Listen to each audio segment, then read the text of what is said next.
All right, everybody. Hello, hello. Welcome to VRML. This is the finals of Europe here in season 2, ready to begin in the next half hour. So, welcome to it. I'm Palidore. We got a panel here of SirDimwi, we got NightFiree, and VR Jersey. We are ready to go. This is going to be an exciting time as it is throughout this entire weekend. Gonna be fun. We got the OCE Champions crown just hours ago, Leviathan over there in that region, and some exciting matches. We had multiple 4-round games in the upper and lower brackets. Was amazing to watch. Well worth the watch for those who haven't seen it yet or seen some of those highlights. Go check it out. So congratulations to Leviathan for that. That said, SirDimwi, I'm gonna hand it off to you here first. How are you feeling here as we head off into the European championships? By the end of this one, crowning a new champion yet again, or perhaps a retaining one, that being said. So, hey. Well, I think I can say good morning, good afternoon, and good evening to everybody watching.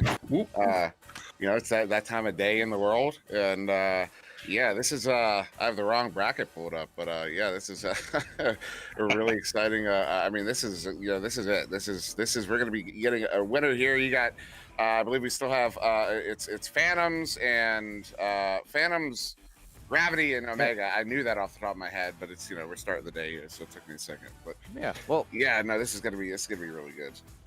Yeah, well, NightFiree, you've joined us for, again, sometimes in venues itself, sometimes on the casting for it. But well, what's your take here on this after the last 24 hours of craziness we've seen? You've been so awesome to spectate and tune into. I'm very excited to see how these finals shake out. They're so hyped in venues. It was so fun to watch. The EU crowd definitely brings the viewership. They very much like to watch their EU teams battle it out, and I'm super excited to see these top squads go at it. Yeah, well, absolutely. It's been so fun to watch, and I'm amped. I'm sure maybe amped is the word. Maybe it's something else. Jersey, how are you feeling? I know you said it yesterday. You have heart attacks in some of these matches. Are we expecting more of that today here? For your sake, hopefully not, but I mean, for the stream's sake, hopefully yes. It's a double-edged sword. We love them, but we hate them. But before I start telling you how I'm feeling, Pally, how are you feeling, buddy? Oh, I'm feeling a lot of things. You know what? As I said in the cast earlier as well, and between the rounds, that's when I kind of calm down, and then once it starts, like boom, oh my goodness, big games, we're back in it. It has a tendency to wake you up with these kind of games we're seeing lately. Yeah, so for anyone in chat that's not sure, Palidore has been casting pretty much non-stop since yesterday? Friday night. Saturday morning. I mean, it's really that line between yesterday and today is kind of arbitrary, and that happens at like 4 a.m. my time, 1 a.m. his time. Like, yeah, it's Friday night, Saturday morning. He's almost cursed. He's a monster. And I saw the timestamps for the messages when people were asking if he was up. I'm like, he just finished casting the North American region. Give the man a break. Yeah. But no, obviously back on that, and the OCE games look great. So I honestly thought those were fantastic. But no, I'm honestly really hyped for the games today, both for Europe and North America afterwards. I mean, we've got, as you say, Omega Phantoms and Gravity Omega clawing back some pretty interesting wins across the board in the Cup yesterday, able to beat out Smash Dash. I think it was probably one of the most notable ones, but it was it's going to be really interesting to see how the teams go in today. If I'm not mistaken, we're just starting straight with best of fives. I'm pretty sure every series today is a best of five, if I'm not mistaken. So that's correct. We should be some really interesting games, because I mean, you see this with all esports, and especially esports, because esports tend to play a best of five or best of three format. But the length of the series can have a really big impact in terms of teams' ability to come up with answers, how they answer in the long term. And we saw some kind of small versions of that over the course of yesterday, which was where, like, we saw it with Gravity Phantoms, actually, and also Smash Dash with Omega. Like, one team comes out really fast paced, the other team starts to adapt to that with their play style, and then it starts to balance back and forth. And I think it was Gravity Smash Dash actually was the game where we saw that, I think, the most, which is where Smash Dash's kind of defensive style adapted to how Gravity was slow playing it, sped up the pace a little bit to try and match it, and then they started coming back into the game, and then you start to see that kind of back and forth between those two teams. And with a best of five, you just get much more of that. So it's even more mind games, which is going to be great, because I mean, these games have been neck and neck pretty much across the board, so I can't wait for more.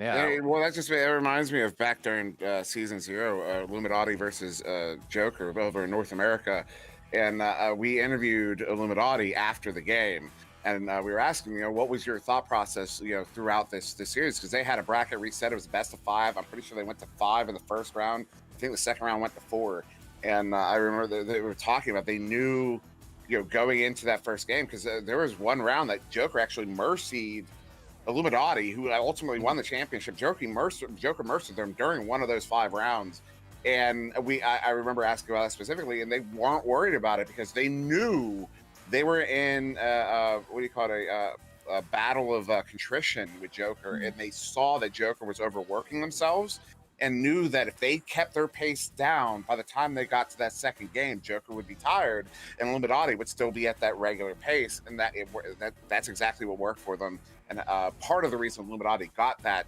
championship in preseason. And that was actually a recent theme in OCE, the same kind of thing, because it's super interesting, right? I've seen it in the Twitch chat, and you see it just in general, right? The discussion about differences in metas and stuff. I saw a Gob from Quackheads in the chat earlier on in the OCE games, kind of commenting on some of the meta, the style that he's noticing from their teams there. The thing is, so again, historically speaking, and I know it's a lot more close together than it used to be, but EU, clear boosts, lots of chains, the chains, basically, the chain game. NA, passing.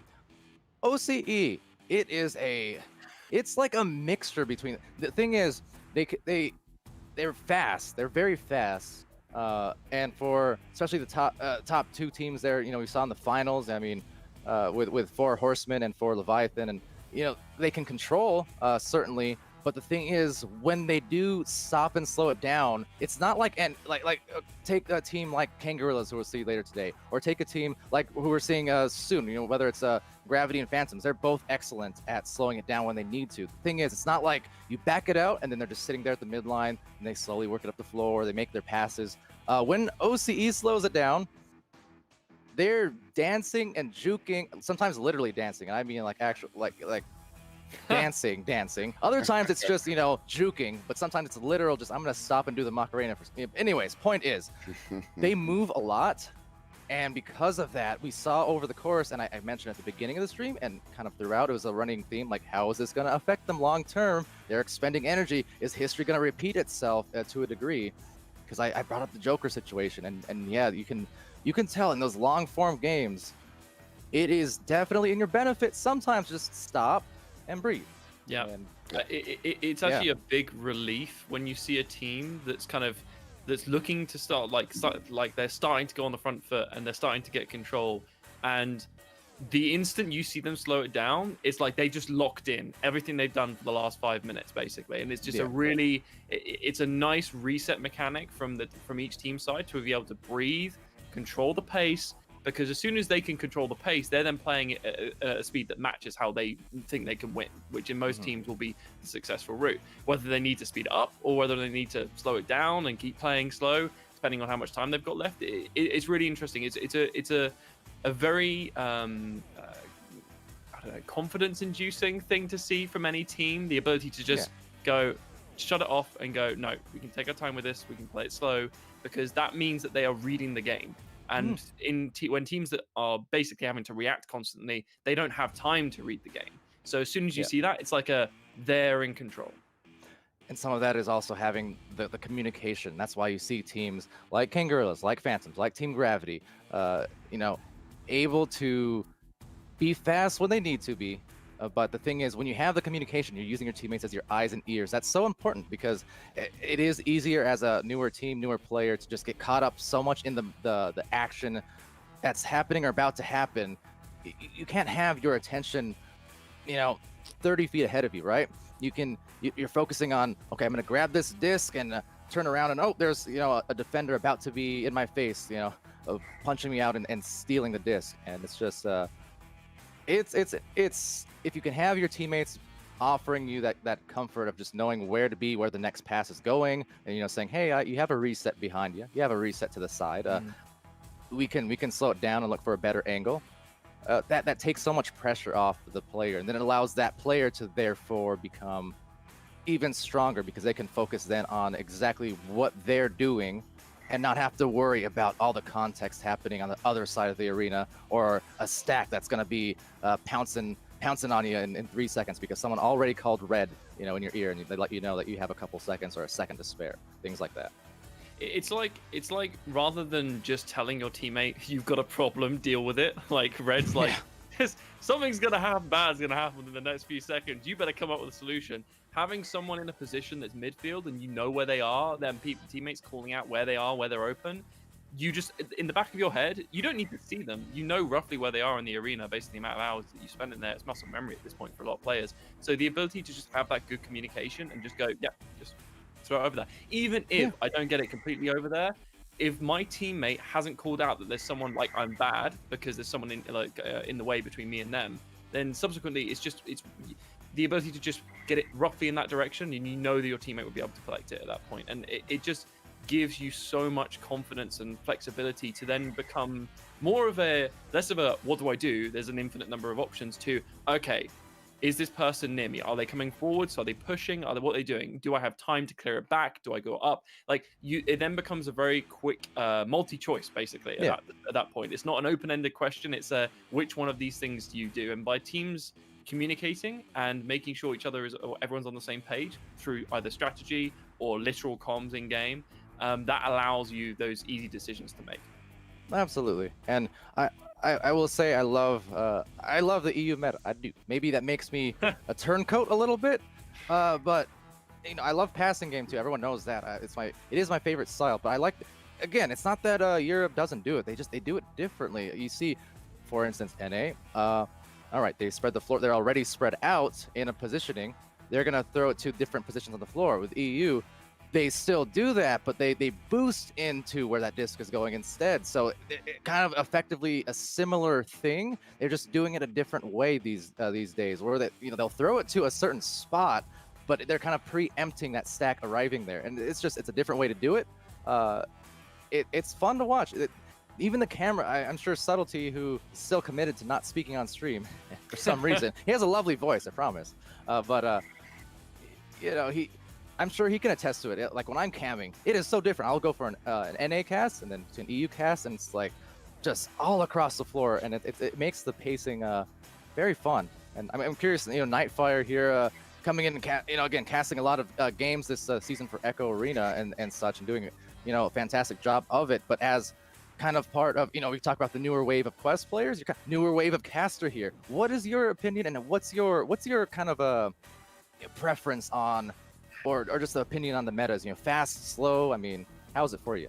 Well, these games are just so fun for me to watch. Not as a player, as a person that isn't a top tier player, because it's I can appreciate the nuances a little bit more. I think just the day-to-day mechanics that they have mastered still amaze me. To your point, you talk about the stack and clear, the back pass, analyzing your plays, your options as you're going into these disc interceptions, and when I'm watching, it's still, wow, look at how quick they're stacking. like their teamwork is so great. They're right. Instantly on a stack. The stacks move.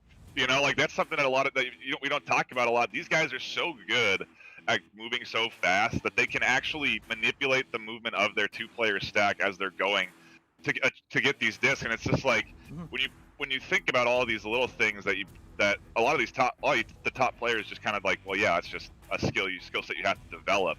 It's more of it just continues to impress. And when you look at the EU meta versus NA, it's just, I don't know if it's I don't know what it is, but EU is just a little bit quicker with their stacks. It seems they are. To your point, it's a stack and clear meta, but yeah, go to Jersey. What's the reason? I was just say, someone in chat literally said this, but I mean, to be completely honest, I think a big part of it is down to ping. To be fair, Europe tends to have a lot lower ping, anywhere between like 20 to 15 milliseconds ping, which enables a lot more effective regrabbing. I mean, Pally, we've played on LAN, the big difference when it goes to even less than 10 milliseconds ping. You can just go really, really fast. Question on that actually. because I know it, but so again, you guys they're experiencing on average lower ping online anyways. How big is the difference for you guys from a LAN or from online build to LAN? Is it significant or is it noticeable at least? Yeah, I think, well, I mean, there's a bit of an asterisk here because of various issues and things that have happened at various LAN events. However, there was one time, and a few players remember this, at Oculus Connect 5, when we had the good PCs at the very beginning. I don't know if you remember this, Pali. I think you were playing it, I think so, yeah. Yeah, but when we had those good PCs on the first day, and everything just worked, and honestly, we could go from one side of the arena to the other in, like, probably under 2 seconds. It was insanely fast, and I think the ping makes a huge difference on the ability to regrab, because you in a lot of cases when you're doing these really fast regrabs of two-man stacks, you're grabbing and pulling through and letting go before the person has even you've grabbed them. So you don't wait till you've grabbed them. You're doing the motion as they're coming through you. So if you can basically time up how the ping is, you can kind of time the motion of that regrab and throw to the ping, because it's not dependent on the person coming through you. So subsequently, that means that when you're on 5-10 milliseconds ping, you can literally just like bum, bum, bum, bum, bum, and it's just you just go, because you're timing it to the ping, not the other player. So and as you go between two regions, that's the difference. I think in North America, because you have the latency, and there's also consistency of the latency because it's a bigger margin. Right. You can't consistently get that timing, and you have to readapt every single time you get into a game. So then I guess that's probably leads into the NA meta in terms of that square setup, the passing, emphasizing that more than the stack and clear. Exactly. Yeah, I think that's one of the big reasons why. Yeah. Because I do remember, going to LAN. If you watch any old VODs, perhaps you might notice during pre-match and during breaks, some teams warming up on the shots and this and that, and there was some of that, but a lot of it, at least initially, especially the first, like whatever the first match of the day was, it was purely us in the spawn room just grabbing, re-grabbing, like, okay, what is this timing? This is so it's so crisp, fun, but it's so different. It's so much fun. I mean, honestly, it's like being a kid in a candy shop, especially for EU players, because when you've been re-grabbing all season, and then you're like, oh, we don't have to wait anymore. We can just go as fast as we want. And that's when you just, it's so much fun, honestly. But it's one of those things that I think North American players obviously notice a lot more when they come onto a LAN environment. But again, I mean, so I think that's probably one of the reasons why we're going to see, especially today, regrabbing be such an important part. But I think it's also for EU, because regrabbing is more standardized, it's more common. The question then moves away from part of it is always going to be how effective is your stacking.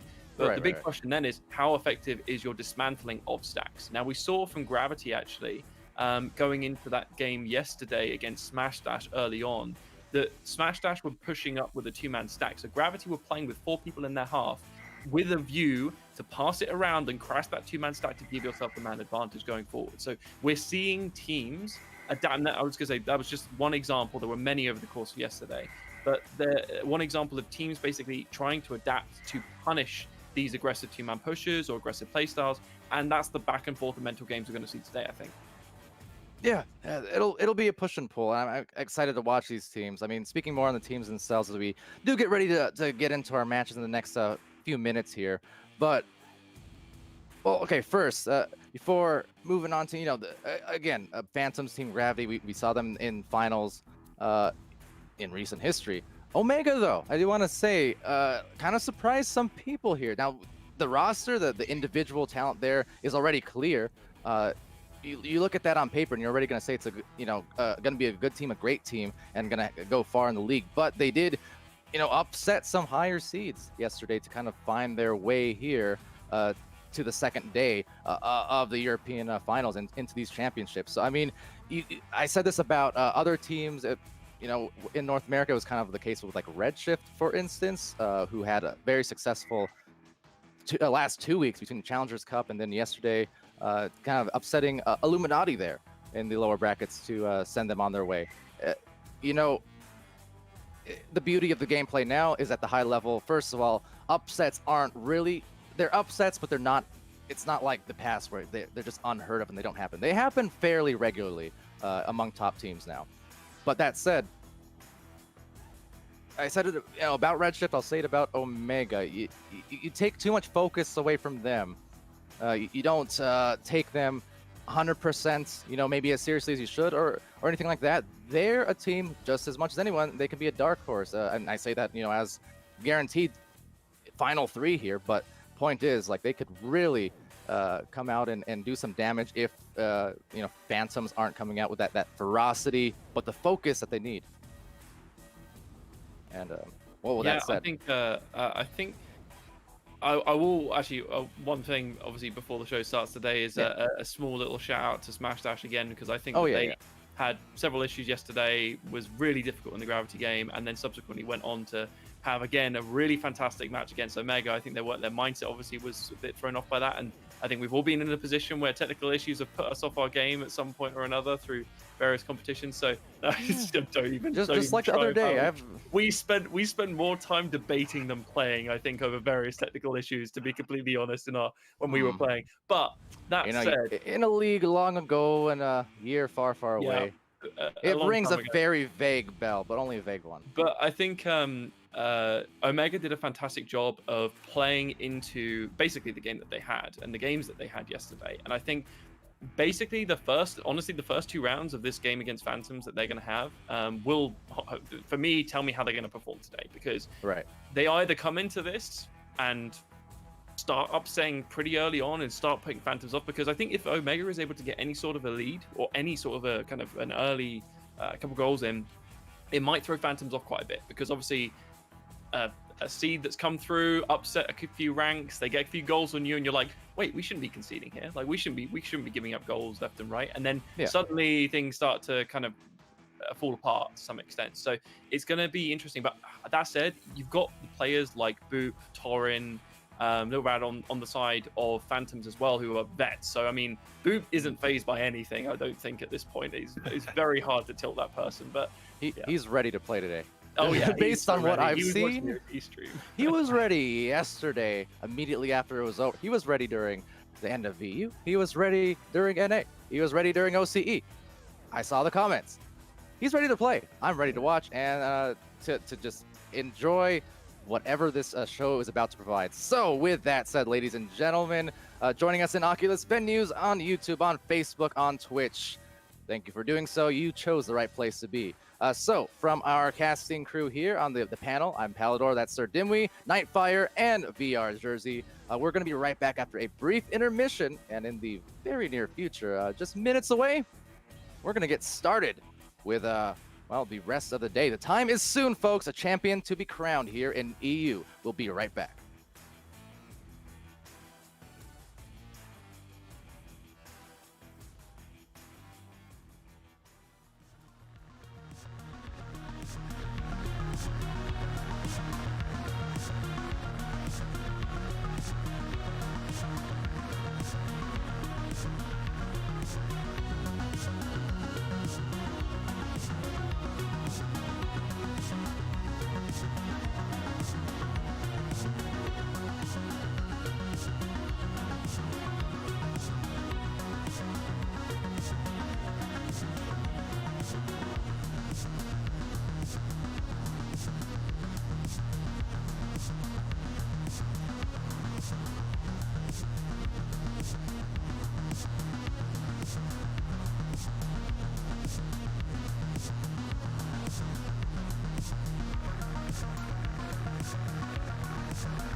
All right, everyone, welcome back. The time was soon. Now, well, the time is now.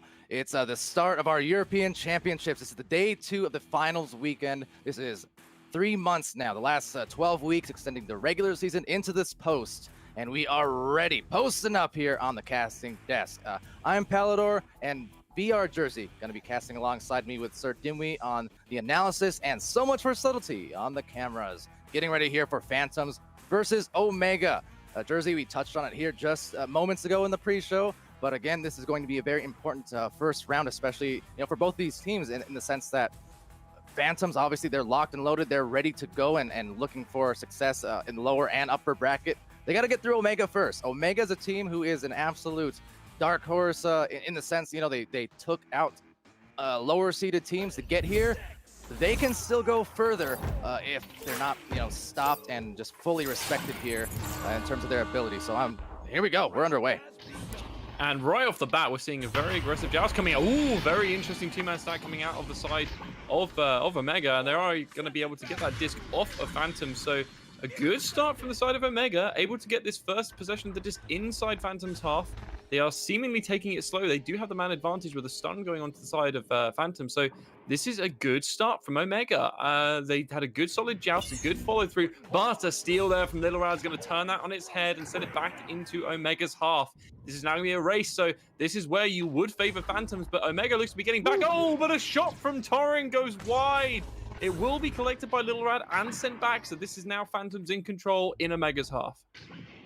All right, so now it's going to be taken out here, sending it up high and skying for it at the ceiling, just right back now. Some nice patience being shown. Lil Rad with a disc, just kind of going back and forth, keeping the actions open, making sure that no one's about to pounce and take him off guard, and just waiting for his teammates to position out. And Lil Rad has the angles, just walking it in slowly. Across pass denied. A nice stun coming out now. BK and sent through to mid where it bounces around a little bit.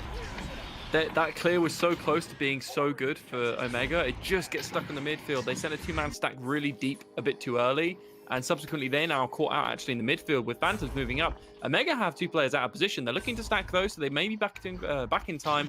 Pass back again. Phantoms playing this slow, very progressive with their play style here. We're now seeing a person up on the top far right-hand corner, but a shot going through, but it will be saved. BK, I believe, saving a fantastic shot there coming through from Phantoms. And this is now going to be going into a stacked race. Looks like Phantoms are going to be able to collect this in the midfield again. Set up right around the goal. Goalkeeper's back. Pass going low. Going in for the shot, but another save. I want to say coming in again from the side of Omega. A clear going into the midfield. And this is a 0-0 on the board still. No one has scored yet. This is reminiscent of Taco on Thursday in the goal, and that grab there just to cap it off. This is reminiscent of just the Season 1 finals as well, and the Challenger Cups and such. I remember all these clutch plays coming in from Taco, an absolute stalwart in the goal. That said, yeah, this is kind of similar to how OCE finals opened just hours ago as well, where you had several of these matches just an absolute stalemate to begin with, and then once that scoring cap is broken off, then you start to see the teams flowing a little bit more. But yeah, so far it's just kind of deadlocked. Oh, the bouncers. You can see these stacks staring each other down, trying to jump on each other. You saw a mega stack there break up to try and jump onto Phantom stack. That is the level of stacking we are seeing here. We're seeing stacks to counter stacks right now from both teams. Phantoms now seemingly stuck in their own half, trying to get it out.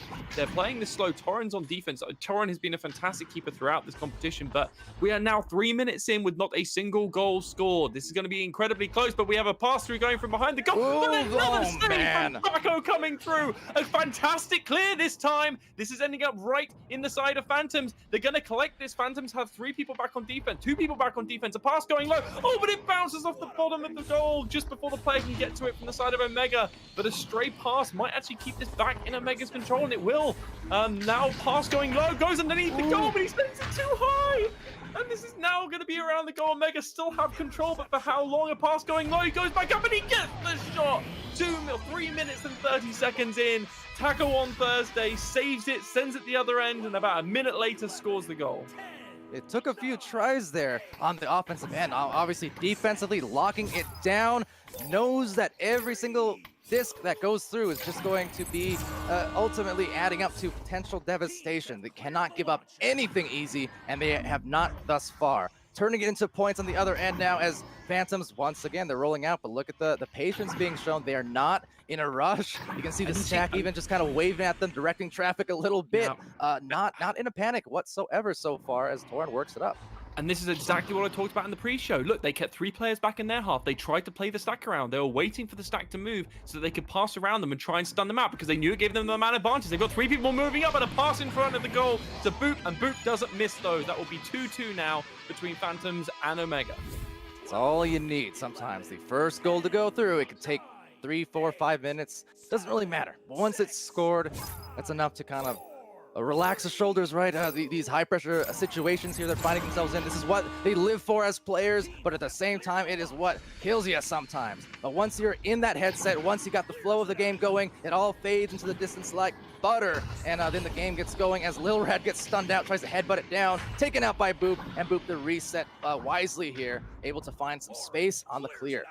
Yeah, really solid clear, but an even better collection coming in from Omega, and a deep clear, but they have a stack on board. There is no one in goal. He goes for the shot, but he sends it wide. That would be a very close attempt there. Oh, but a steal comes through. There's no one in goal. He's going to go for bounce from the back. Oh, the collection from BK puts it in for another 2 points for Omega. Yeah, put in a little bit of a swing there on that offensive set, and it's 4-2 just like that. There's 4.5 minutes left. That's, again, the scoring pace now starting to just gradually increase here. Maybe looking for a faster, more score-heavy finish. We shall see. Although Phantom's patience has been a thing so far, this is a pretty fast rollout coming out right now as it goes over here to Torin. Torin's going for the backboard. Maybe a pass. Doesn't matter because it gets right past into the goal. That was just a beautiful setup from the side of Phantoms. That was so quick to have 3 people set up around the other team's half, ready to score, and he doesn't even need the pass. He just goes straight for the bounce shot. I think the player's position there is able to get the goalkeeper's attention enough to enable that shot to even go through in the first place. So credit to the player that was on the backboard there doing his job. But we're now seeing basically Omega, and you see everyone, you can see on the minimap in the bottom right hand corner how Omega are trying to break up this stack because they know if they get the pass through, they're in a 1v1 or they have a man advantage. As we now see them going forwards with a 1v1 and 2 people back on defense, a pass low, a pass going up to the right hand side, a shot goes through, and that will be tackle on Thursday. Another 2 points for Omega.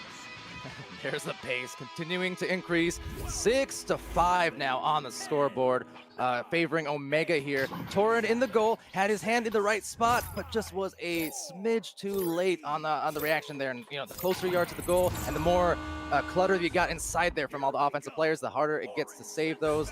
And here it goes now on another rollout, quick as ever, going for a similar play off the backboard, but denied here and slapped out to midfield where it's intercepted. It's so clean from Phantoms. These setups are just perfect, but a slight miss on the shot that goes wide. Omega now have the opportunity to clear. This is dangerous. Wow. This is going through the mail slot. No, it's going wide of the mail slot to the left-hand side, and the Phantoms are able to get back just in time to collect. Now passing. Looks like I'm expecting to see here more of a slow pay from Phantoms as they try and get the man advantage that they push up.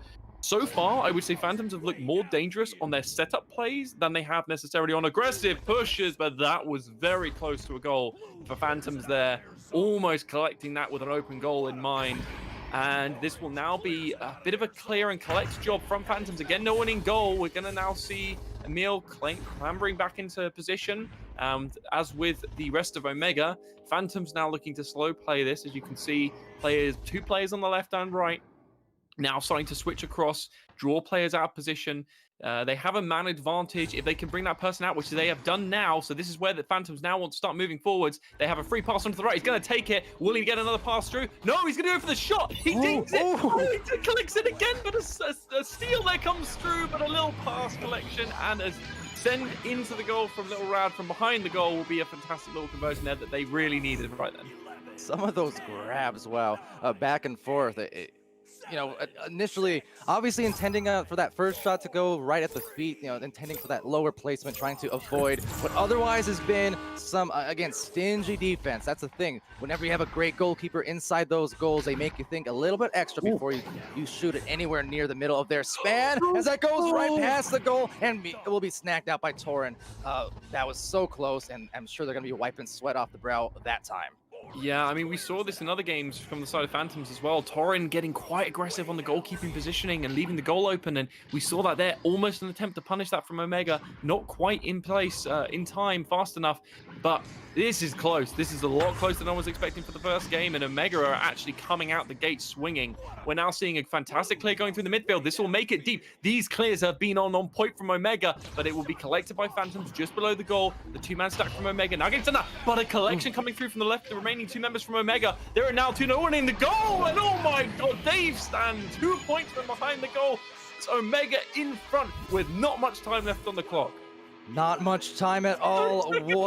What a big hit that was, and a punish off of that intercept. So just a But their clear. setups have been so clear.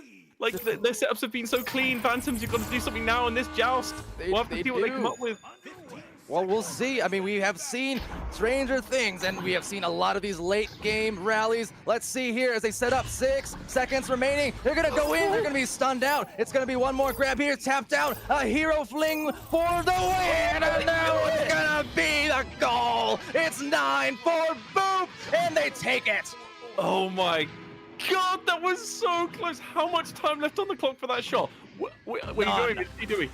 17 seconds. 17 seconds. No. That can't be right. That was... Wait, I'm confused. Was it 17 seconds? It might have been less. It was around 1 second, I think. It was like the last millisecond. But good god, that was photo finish. Oh my. Just... was that 0.17? It might be 0.17. That looks about right to me, to be honest. Either way, that's insane. SirDimwi, comments. Find out. Yeah, no, that was less than a second there at the end. I did not think there was enough time for that one to go in. But no, what a game. I mean, this one started the first 3 minutes. Phantoms maintained control for nearly 2.5 minutes. In the first 3 minutes, they had the disc for almost 2.5 of them. But Omega's defense absolutely shut down every single Phantoms opportunity in that first 3 minutes. Taco on Thursday picked up 3 clutch saves in that first 3 minutes. And with less than a minute of possession time, Omega picked up the first goal 3 minutes into the game. They had less than a minute of possession time at that first goal. I have a whole rundown here, but I mean, you saw what happened after that. That opened up the floodgates of scoring. You had a goal every 30 seconds after that. And then not until it was the last 3 goals there, we saw it take over a minute. And then, yeah, Phantoms take that one with less than a second in round 1. I gotta feel so bad for Omega after that. They claw up a 1-point lead till the very last second and they let it go through. But I did say Phantom's joust have looked very clean, and they're looking very clean now with a clear into the side of Omega. 3 players from Phantoms are now pushed up. 4 players now collects it. 2 people in goal from the side of Omega. They've all pushed out goal. No one's in goal, and a misstep there from the side of Omega will allow Lowrider for a very easy 2 points to kick off this round. That last, still going back to that last score.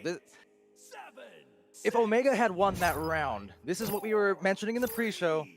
That could have been super damaging. It could have changed this entire game. Absolutely. I think that this definitely, I mean, that ending changed this entire game, but kind of back to the Phantoms' favor here. Because, yeah, they are... What a momentum builder. You've got to feel good if you're Boop on that shot, if you're Phantoms.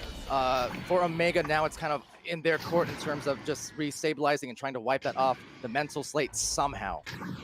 Yeah, Alakos just messaging in chat saying less than 0.3 seconds left for that shot. So even like a couple of milliseconds later, it would have just gone through an empty goal, or it would have gone through the, you know, when the round ends, when you get the shot off and it still goes in, but it just sails through the goal. But unfortunately, they aren't able to, Omega aren't able to stave them off. And now Phantoms are basically taking control of this disc, and they are saying, right, okay, we played your game, we played the crazy match. We're going to slow this down now and play it at our pace, pass around. Very methodical play there from Phantoms. Solid 2 points coming in from Lowrider Boop, but I'm pretty sure every single person on Phantoms got their hand on the disc in that play. It's what you love to see, right?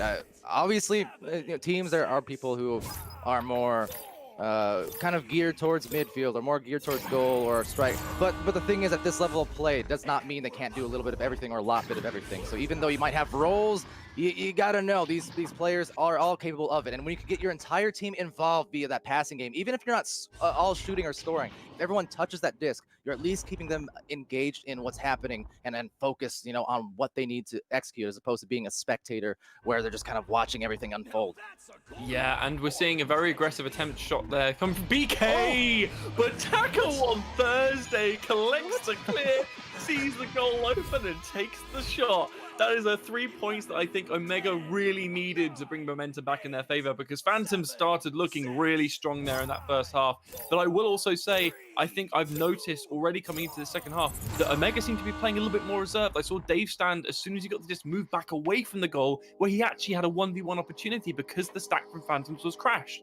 And I don't know if that was a communication thing, but he moved into the Phantoms player. So I think that there is a bit of hesitancy now from the side of Omega that I wasn't necessarily seeing as much in the first round. So we'll have to see if they can use that 3 points that they've just got to try and do anything with. But we're now seeing a fantastic 1-2 play, but a slight miss pass comes through from Phantoms, means that they will still be able to collect this. They still have control of the disc.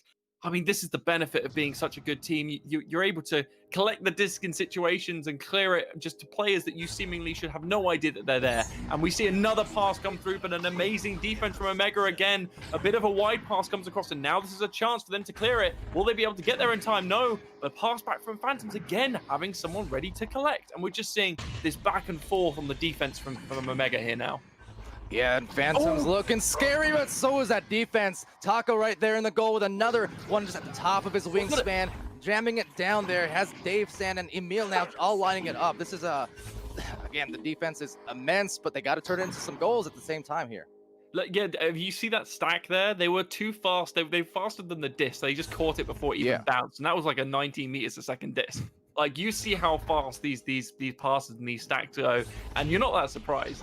The disc has that much airtime, doesn't like it's bouncing. So in some sense, you actually want clears to have some really awkward bounces, because it makes it difficult for the first stack to predict it correctly.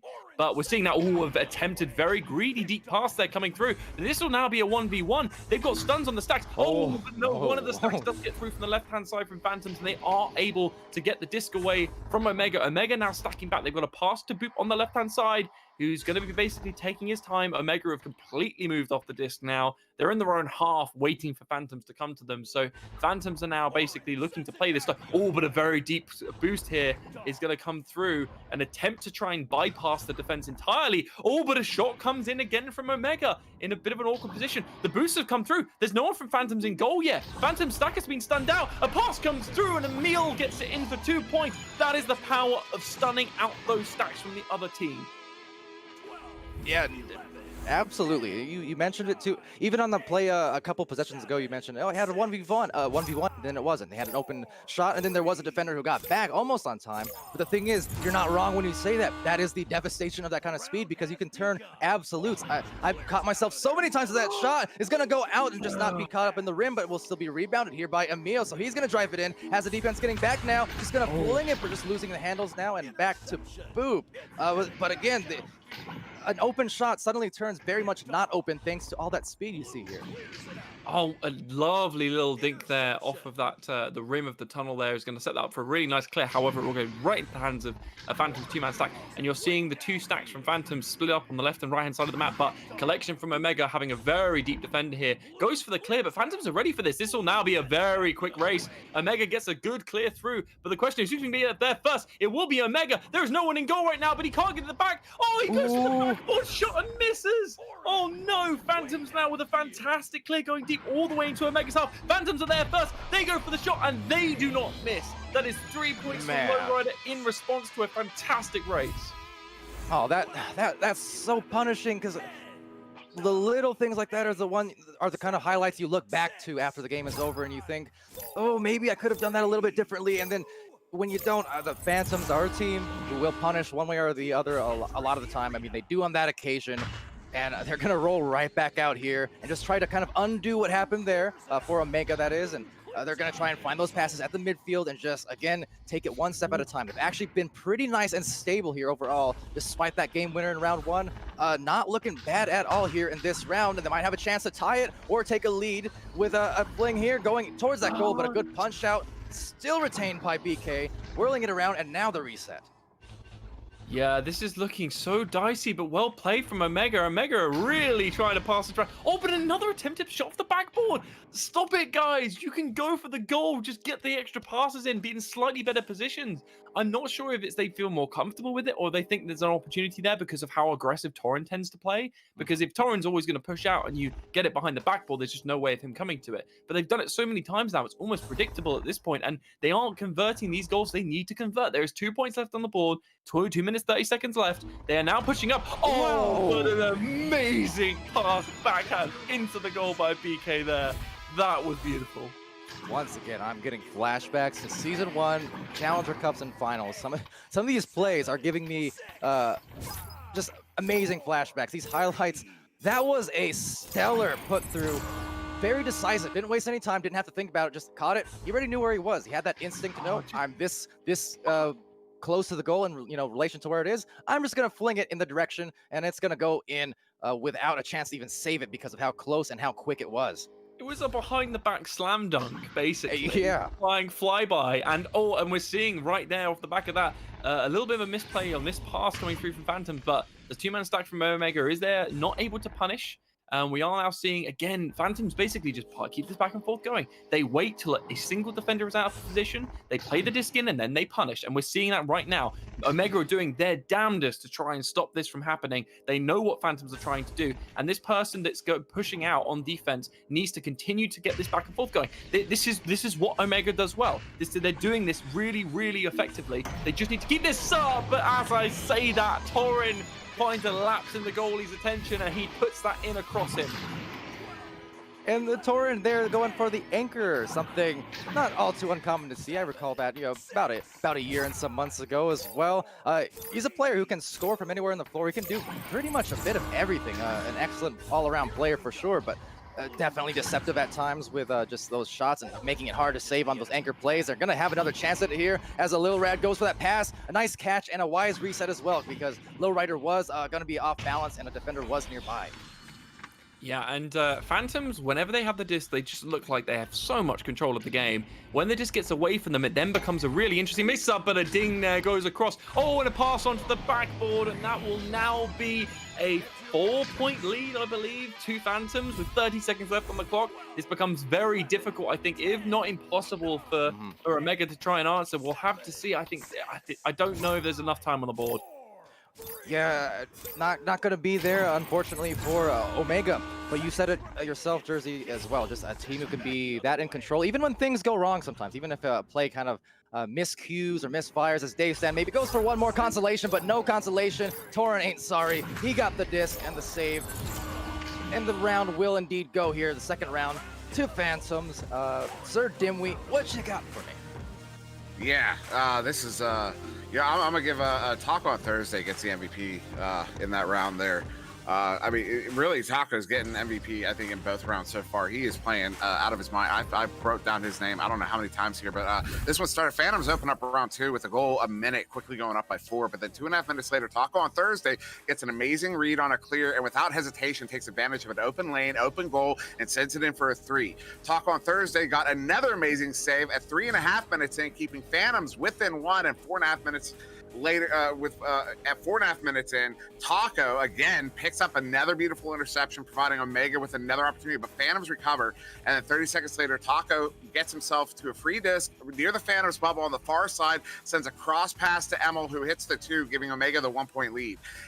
Later on, though, Emil missed an empty 3 net, and Phantoms were able to collect that one, clear it, boost down to it, and Lowrider gets his 3 of his own. That's a 6-point swing there in a single play, and that put Phantoms up by 2.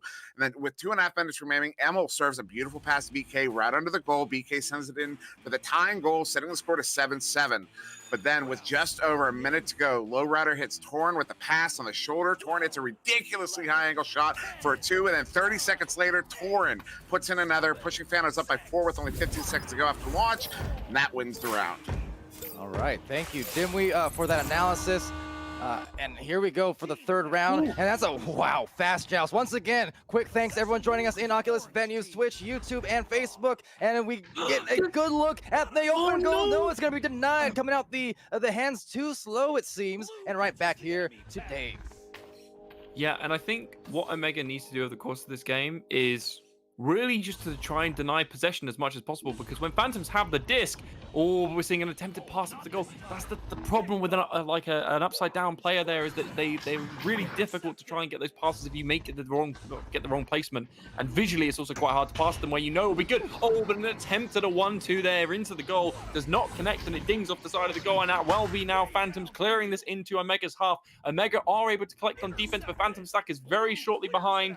This will now be a clear through to the midfield. Oh, a shot goes in, but Ken, look at these stacks. They're so fast, but as I say that, Omega comes through with their own. And now this will be Phantoms going for a very long range three, and it is low rider, and he doesn't miss those either. And that will be the first 3 points in the board in our third game for Phantoms. Wow. So you see, first of all, that first shot on the other side of the floor, it looked open, then it wasn't. Don't think he was in, that being said, but it was still wide open goal, then cut off by the stacks. And what happened though? They picked it off and they punished again. And then it's so tough because, you know, Omega, every round so far has still been close at many junctures. And it's just kind of towards the end that these moves happen from Phantoms, where they just bring it together and they finish strong. So, you know, Omega trying to do the same here to keep their hopes alive. It is win or go home. This is in lower brackets, so the winner advancing to the upper brackets for the championships. And the loser of this match will take third place and be done for the season. Yeah, and really, Omega is in the hot seat right now. The first game was so close with less than 0.03 seconds on the board. Oh, but these bouncers are looking very scary from the side of Omega. They are actually going to end up with possession in the midfield. There is no one back from Phantoms, but Phantoms are so quick with these stacks, unless you have a call out to say it's, oh, but a bit of a misplay there. Sorry, I got stopped because of that. I think he tried to pass it forward to his teammate. His teammate wasn't quite fast enough and subsequently goes straight into the hands of Phantoms. But what I was saying was that Phantoms are just, I mean, they're all over the place. They're so fast with these stacks, and these games have been so close. We really now need to see Omega try and do something special. They have 7 minutes and 20 seconds left. They have 3-point deficit. It's all it will take is one of these successful clear and boosts from their side to actually balance this back out. But Phantoms, when they're in this position, 4 people on offense, they seem to be the most comfortable. Very rarely are they missing any passes, and if they are, they're in the right area with enough space to give them enough movement. But there is no one in goal. A very aggressive push from the goalkeeper actually pays off there.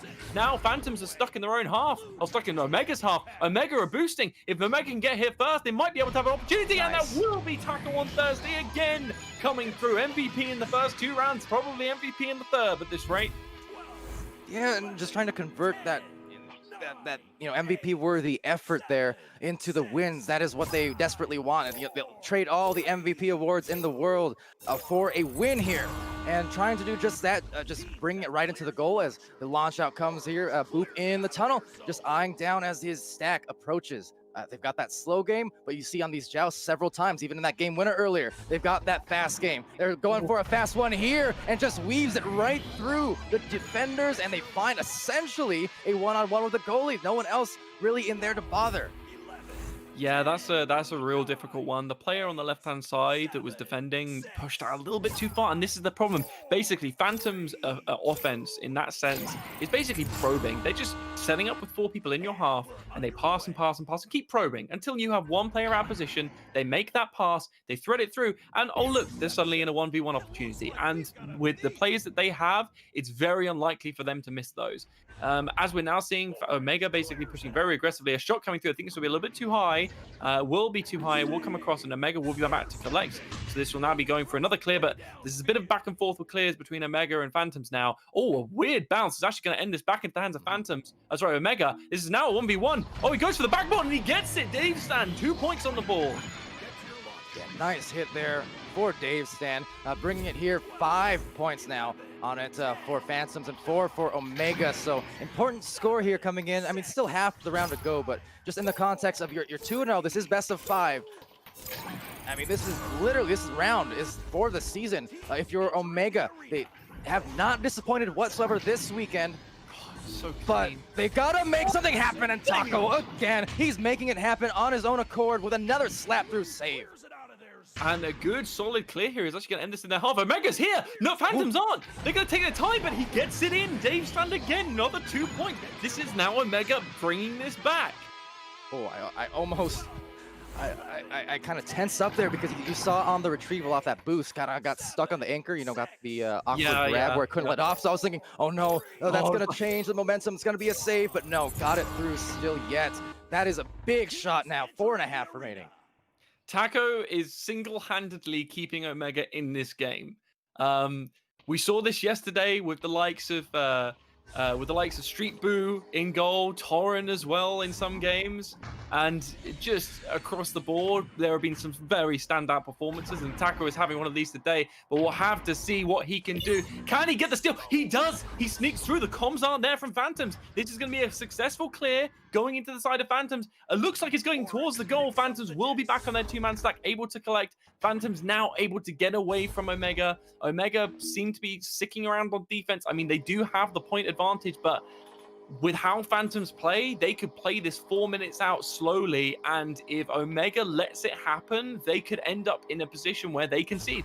I honestly think Omega needs to be a bit more aggressive here, but as I say that, we're now seeing a very aggressive push come out. Oh, almost a collection coming in for the two-man stack, but now Phantoms got it in the position that they're comfortable with. They're moving it forwards, they're passing it across, and it looks like Phantoms now back into their rhythm. If Omega let this keep happening, they're gonna be at 1 point disadvantage again, as per the first round. Honestly, this is what they want to keep doing. I know they're at the current disadvantage, but honestly, find that guy right there. Find Boop. You know why? Because he scores it. But even before that, I was just saying, find Boop on the passes. His control, he's definitely been visibly directing traffic, directing the team, communicating, you know, kind of as that floor general. And you gotta know that 3-year plus veterancy of Echo VR and high-level competitive play, that's paying off. You know, you don't know what to do. Things are getting frantic. Hand it to the calming factor there. Nice job to take a lead here. 2.5 left, though. Omega with a chance to react. And Phantom's just going to do what they do. Omega has to realize that every time Phantom sets up for 2 points, they're scoring. So subsequently, it's actually better if Omega goes more aggressive and concedes like a worse 2 points than it is for them to just let this keep happening over and over again, because they're burning the clock down is the biggest thing. And they're just going to be better at converting on these percentage plays, because Phantoms are just playing with them. They're toying with them. They're toying with them until there's someone out of position, and then they're playing it correctly. Look at pass across goal, but a stun comes through, a fantastic clear, and these are the opportunities that Omega have. But if they don't get to it in time, which looks like it won't be the case, two-man stack now coming through from the side of Omega. But this is where Omega need to play aggressive now. This is the window before Phantoms have guaranteed possession where they can try and get the disc, and they do now do it. I think those are the windows right there where Omega needs to keep pushing, keep applying pressure, and not let Phantom set up properly. Because as soon as they do, it's a death sentence. And maybe that sentence about to come true. They don't need a setup because they had that goal laid out and flattening it with a 3 from down low. Lil Rad assists to Torren, up by 4 points here, 10-6, and starting to approach that danger zone indeed for Omega. They need to score fast. I mean, the defense again has been excellent at times, but they need to really find some offense here, and if they want to keep themselves alive and well in this series. Yeah, and we're now seeing Phantoms back in control of the disc, passing it back to the keeper, playing this out. And again, these are the windows that Omega needs to move up. Oh, but they do have someone who pushed up aggressively. Goes for the pass. Goes for the shot, but a save from Torren. Clears this deep, but Omega now collecting again. They're going for another pass. He's set up. The goal's open. He goes up the back corner. Dave Strand lets him for 3 points. 47 seconds left on the clock. Phantoms have the disc, so this we'll need to see how they play this. Omega need to be aggressive here, but if Phantoms read the aggression, they can counteract that and go aggressive themselves. Sometimes offense is the best defense, but we'll have to see what they do.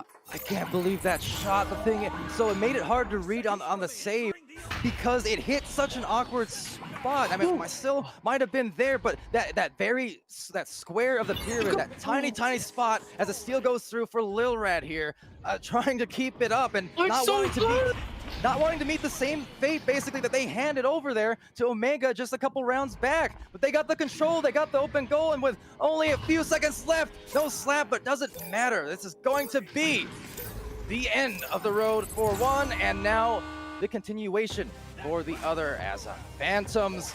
They're gonna complete this sweep, and they're going ahead as if it was destined to be against Team Gravity. Good God, that was so close. For a 3-0, 2 of the rounds were decided by a single point and were down to the last 10 seconds.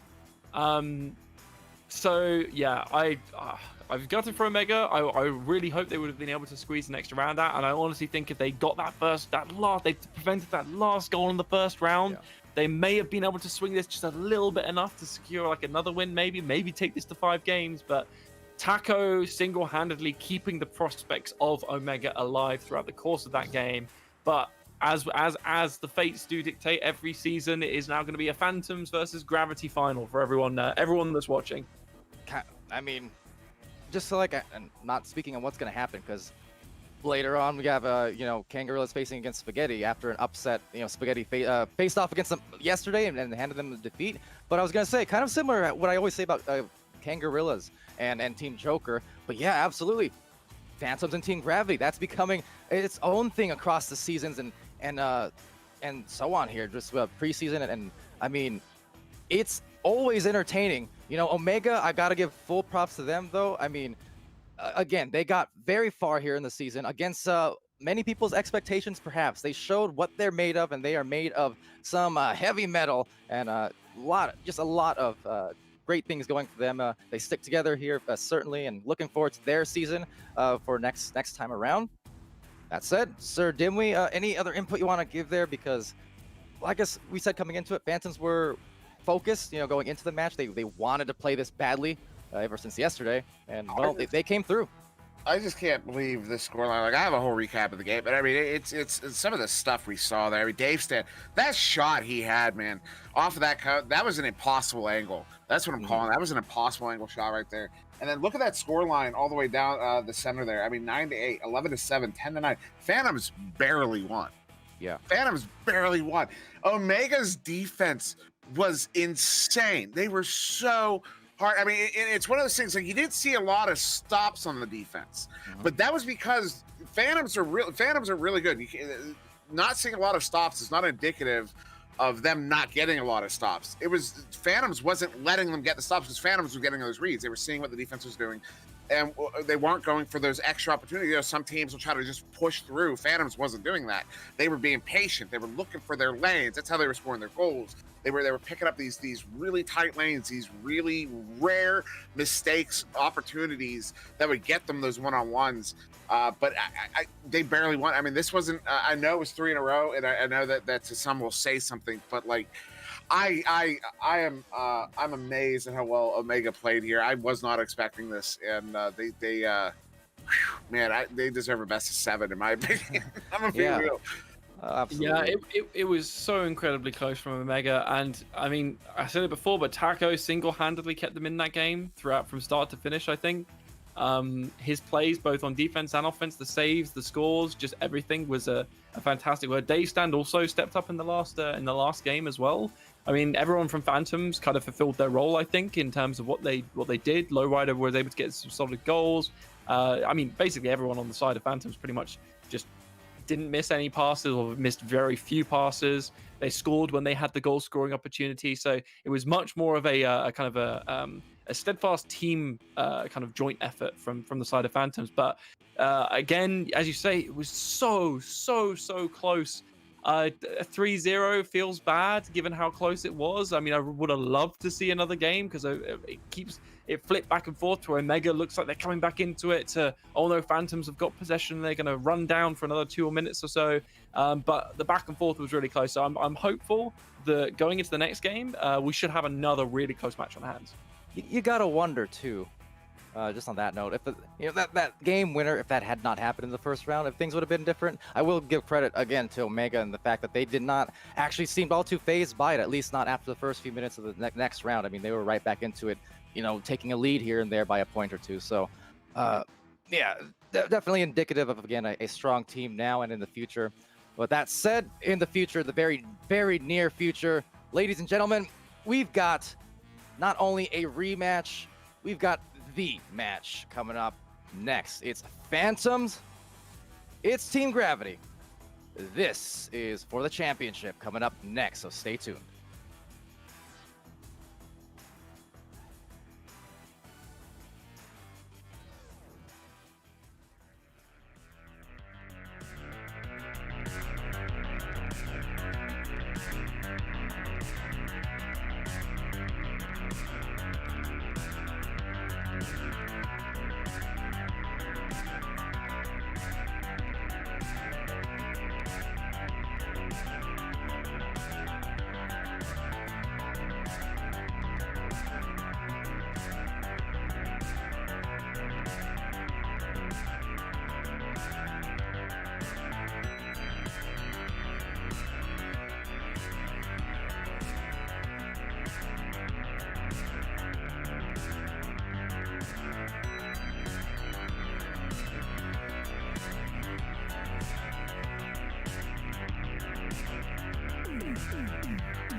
All right, ladies and gentlemen, the time is now. This is the championships for VRML Season 2, Echo Arena here. This is the European Championships, and this is, again, not only a rematch, it's the match between these two teams destined to do it all over again. We've seen this matched up before. It always provides, and right now, everyone's eyes no doubt glued to what's about to unfold here on the stream across Twitch, YouTube, Facebook, and of course, Oculus venues. Happy to be here casting it for you. I'm Palidore. We've got so much for subtlety on the cameras. We got VR Jersey on analysis, and co-casting by my side, it's SirDimwi. So how about this? Here we are, didn't we? A tale as old as time.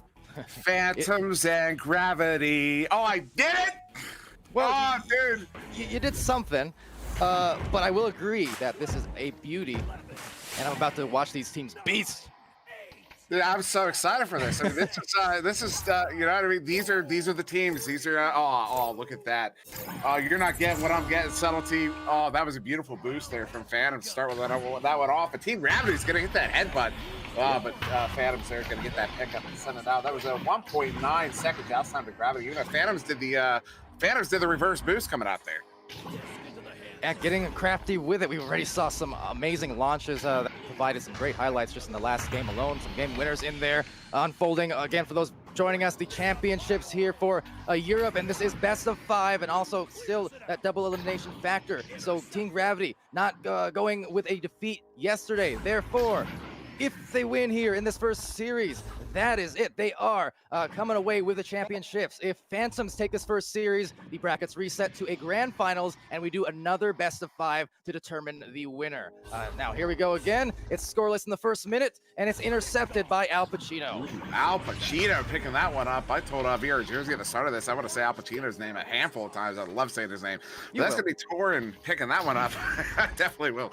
Torin going to send that one across there to Lil Rad here on the near side, while Lil Rad going to send it back to Torin. Torin under pressure, gets a good pass there up to Boop. Boop going to send this one in deep. Looking for a tube shot, just goes wide. And Al Pacino is going to be there to pick that one up. Okay, this is how the series between Phantoms and Omega also started, where the first several minutes there were just a stalemate, scoreless, neither team really gaining control. They had a few shot opportunities, missed a few shot opportunities, and you got to take into context the drama, the passion, and the pressure coming in here. So just trying to settle down, find their game, being bothered by the stack. It's going to be picked off by Lowrider here, taken now with the back stacks now for both the teams. Everyone kind of getting a leech on each other there in the back line, and now eventually still getting back to Torin as it just ricochets back and forth now through the tunnel where Simon takes it over. Yeah, it was not a favorable bounce there. That Torin was trying to get that clear, that low clear, and the bounce off the double stacks there put it right in the hands of Gravity. So Gravity now back with it here. Louis Ammo here at mid, gonna he signals to his teammates to start moving forward. So he does get Al Pacino up on the right side there. Al now gonna move in on the far side. Al look for a deep cross pass there. Vitrax has a lane. No, he's gonna go there to Simon, who's gonna get stunned out, but then good recovery there by Vitrax. Oh, and he gets it in. It hits the post. It hits Torin in the head, and then it finds its way into the goal. That's our first goal of round 1 here. Go to Gravity. It's over 2 minutes in. Hits a little bit of everything on the way in. Yeah, that. Either way you cut it, it's a score, and it's the first one after a couple minutes, 2 minutes and a half of play here as they roll out. So Torin right down to Boop. The thing is, we saw it in the last round, last series there versus Omega. They just seem ready and steady. Doesn't matter if they get scored on a couple times here. The patience was a big thing for them. Team Gravity is a team who will do that just at any opportunity, and right there with the best of them. That's why they're defending champions here. So it's going to be a battle for sure as it's taken over by Boop over at the midline. Just once again stabilize and reposition. Yeah, I was talking about how what a grab there by Al Pacino. Getting that one cleared out, but I was talking about like in the last game, Omega didn't they didn't have a whole lot of stops, so his Phantoms didn't give him Al Pacino bring it out, went in off the team for Vitrax. What was that? Two defensemen in front of him. Beats, yeah, 2 right in front of him. One comes out to challenge, the other one doesn't get the grab. That was a beautiful shot there by who else but Al Pacino. All right, I expected. I said you were gonna say his name regardless at some point. Usually you would expect, oh yeah, he's gonna pick off some beautiful saves here and there, but as I mentioned earlier, the thing is you're just not going to find players here at this level who can't do everything, who can't also strike when need be. Headbutt play coming in there from Lowrider as he gets stunned, not going to result in anything but a take back. It gets sent up, a tough grab. Somehow he does it, and he does it again. It's off the backboard. Simon says, I got this for Team Gravity. That is 7 on the board. That was disgusting. That was disgusting. Simon, so Vitrax had a beautiful forced turnover there. Sends it across to Simon, who's already covered. Simon used that shoulder better than Oculasator can use a shoulder there, and just gets by those 2 defenders and then hits it off the backboard. Goalie did not see it coming. Oh, what a headbutt. A fortunate headbutt save there by Al Pacino in the goal. Yeah, God, that was so disgusting. Wow, Gravity's disgusting. Oculasator feels attacked right now for no reason. Nonetheless, Lowrider here is going to send it over to Torin. Torin needs to be careful. It gets just checked right there with a stun.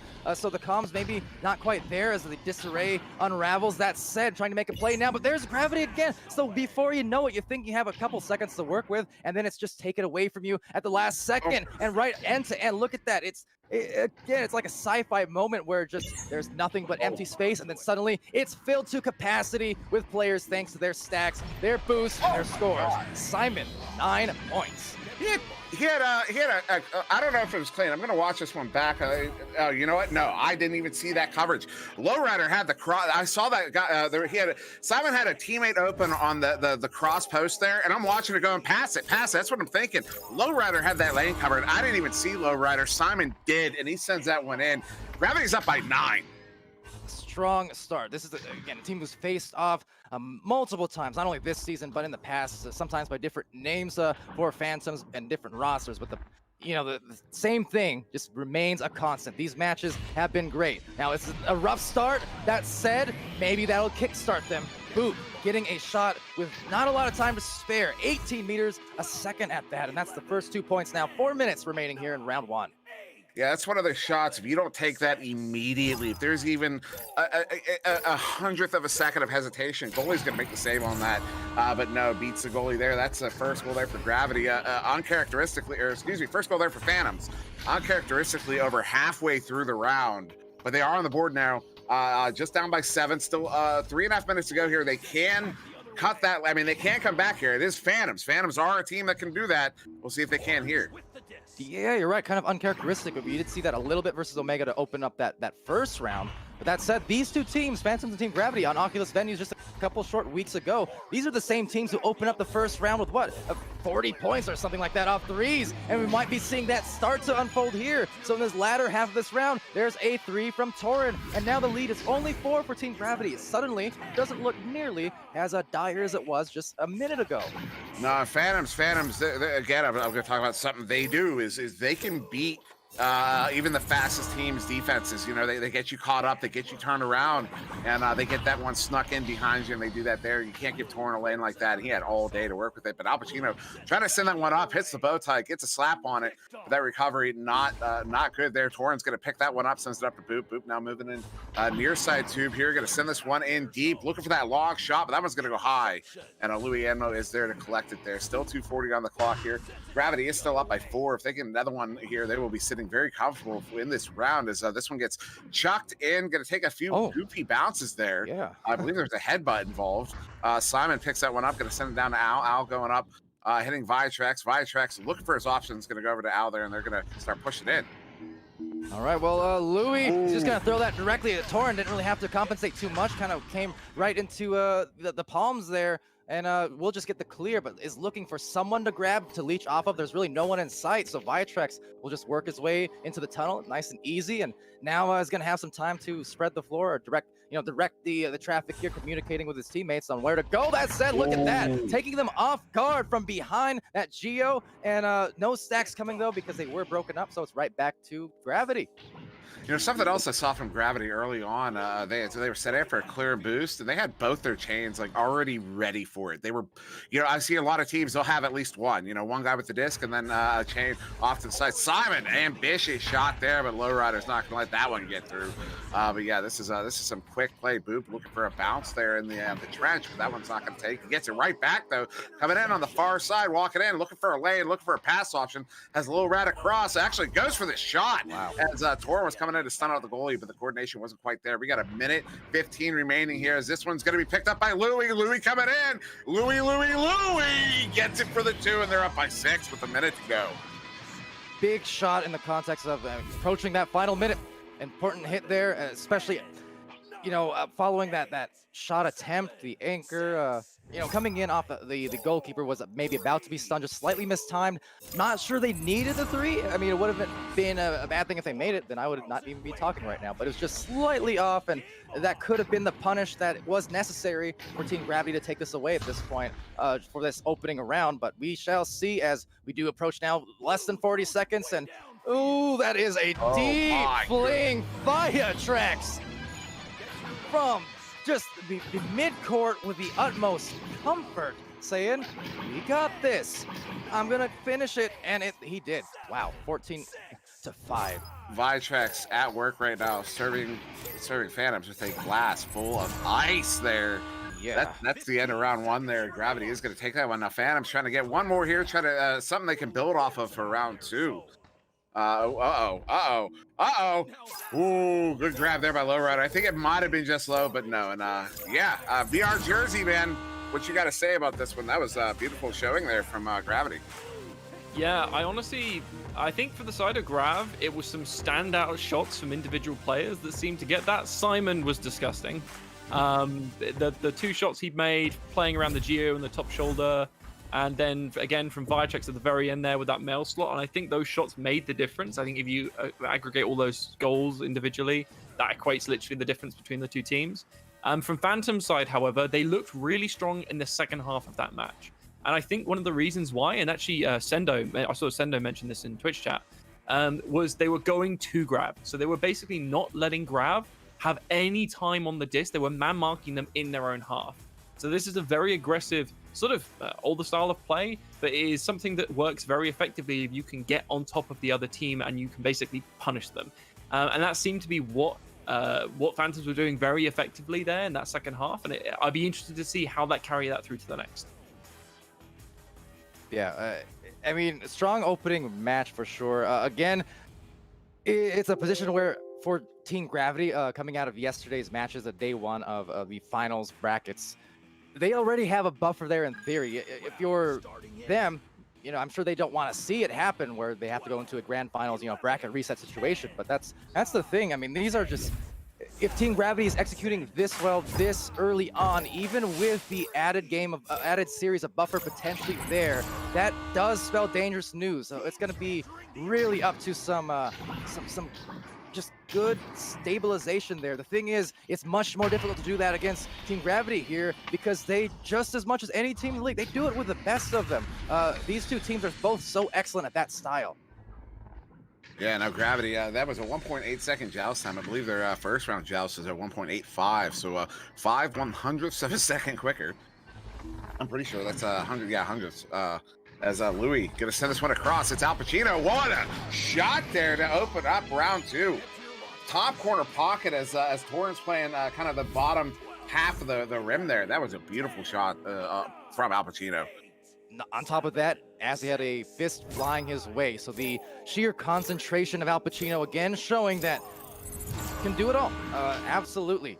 Was not phased. And you know what? It makes sense, right? For a great goalkeeper not to be phased really by people, you know, trying to bother him there, body block and punch and whatnot, because he's used to it. You see him pick off those saves all the time when he's inside the goal on his side of the arena. So just excellent job there to make a score here. Might happen again if Simon has anything to say with it. Just taking the disc away and now sending it up high over to the pack is Louis, just analyzing and walking it in, but taking it off the post. Oh, that's a tough miss, but a good grab from Simon on the putback. Hesitation.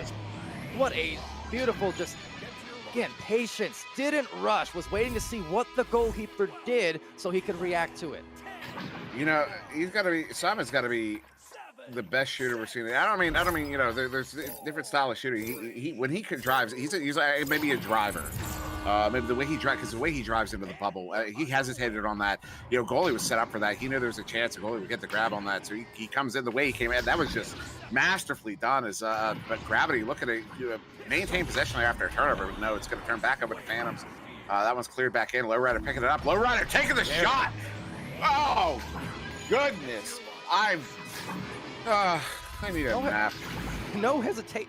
I have no idea how you would manage that.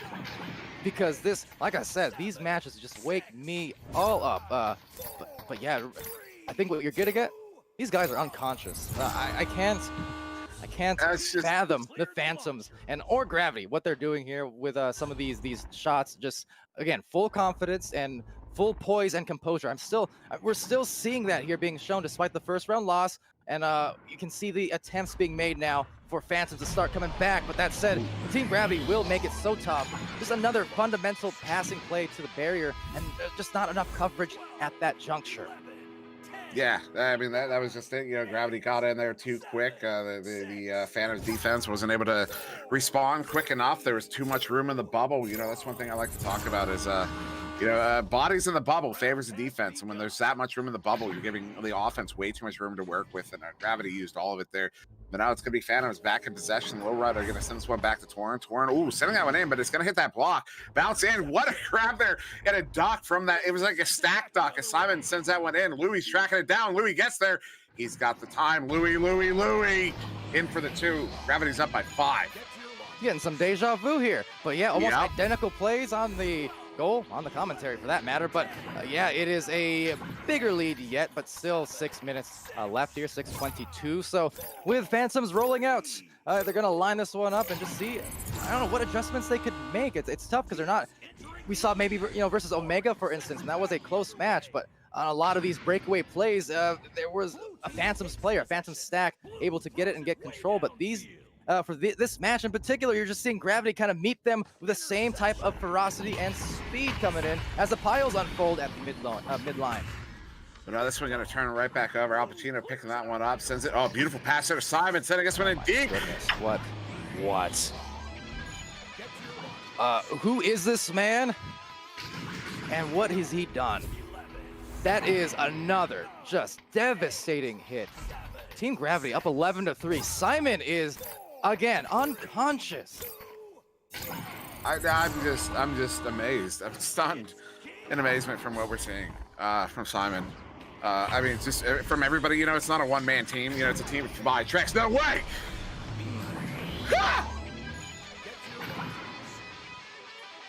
Viatrex. Hey, I'm going to get some coffee, man. I'll be back for a bit.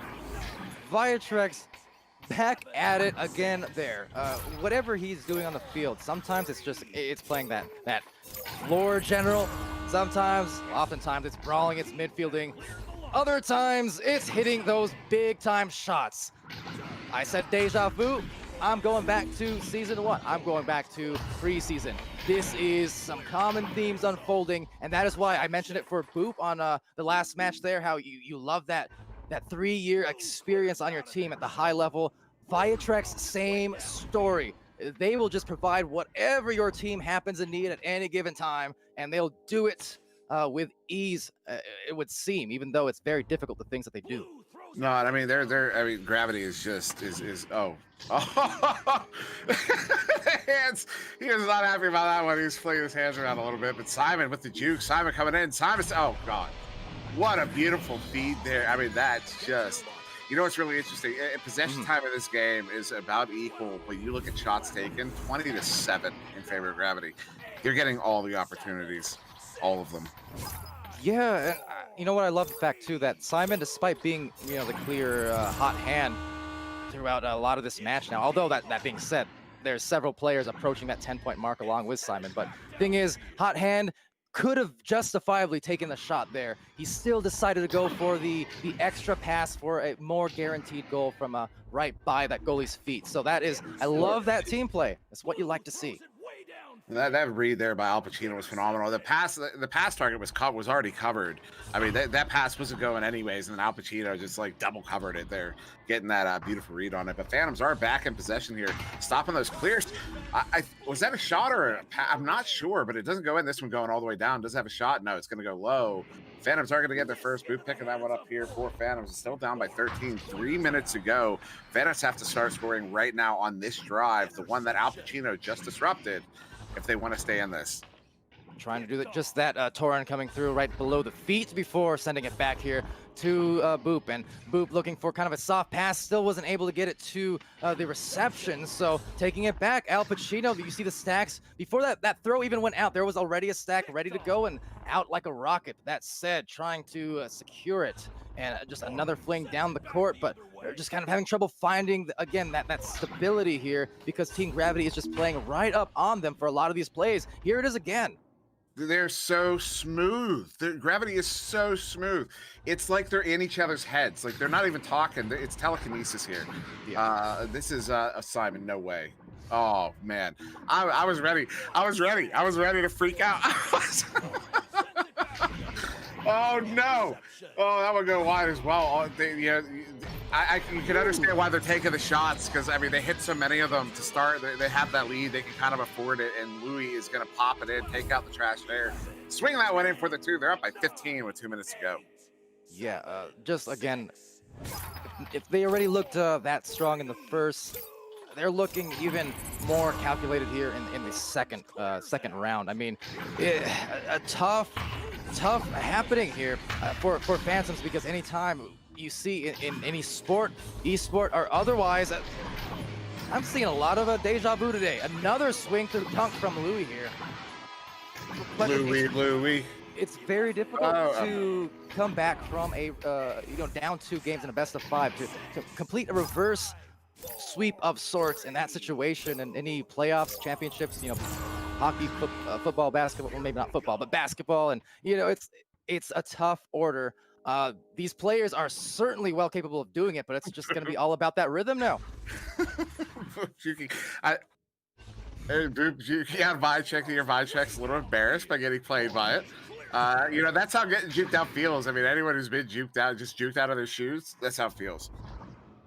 Yeah, and it's not the most comfortable feeling in the world when it happens, but sometimes you gotta do it to them. But that said, getting it over here to Torin, they're trying to look for that score, approaching that goal. A lot of cluster up in there, but the defender, the one that wasn't being bothered by the other players there on Phantoms, was the one who got the save, and was Simon just over his reach. So Boop does reach for it and send it deep down the midfield, but playing in the back, there he is, Al Pacino with a clear and less than 30 seconds remaining.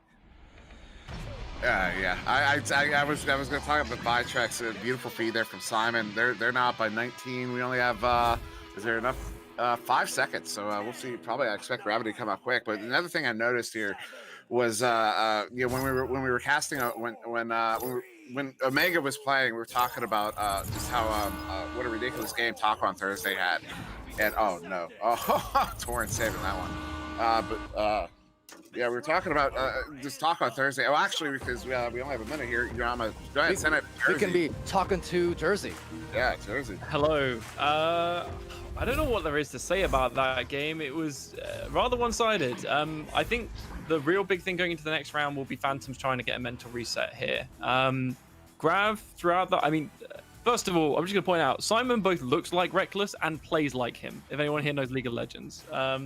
Reckless, one of the OGs in League, but Simon has shown up here more than I think anyone else I've seen, maybe the entire tournament so far, with some of these shots, at least on the shooting side. I mean, his shots have been nuts. 5 assists as well. Yeah, and I think you said this on the cast as well, Dimwi, but the consistency and cleanness of the passing, like they were back passing so many times, which a lot of teams would be uncomfortable with, but they're just doing it fluently and just playing around with the stacks positions until they get it in the right place. It's very much how Phantoms were playing Omega in the last game, but Gravity are doing it starting from their own half.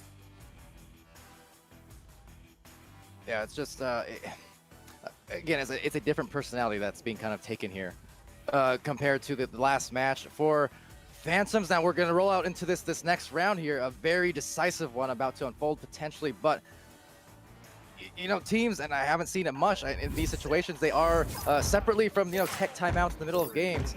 You are fully able, if they want to take 5 minutes here, I would almost think that would be a recommend in this situation, just so they can take a few extra seconds to breathe and maybe hydrate and kind of recalculate exactly what's going right, what's going wrong, and what they need to do. But not opting for it, they will continue and just try and keep the blood flowing here and find some opportunity to make a comeback.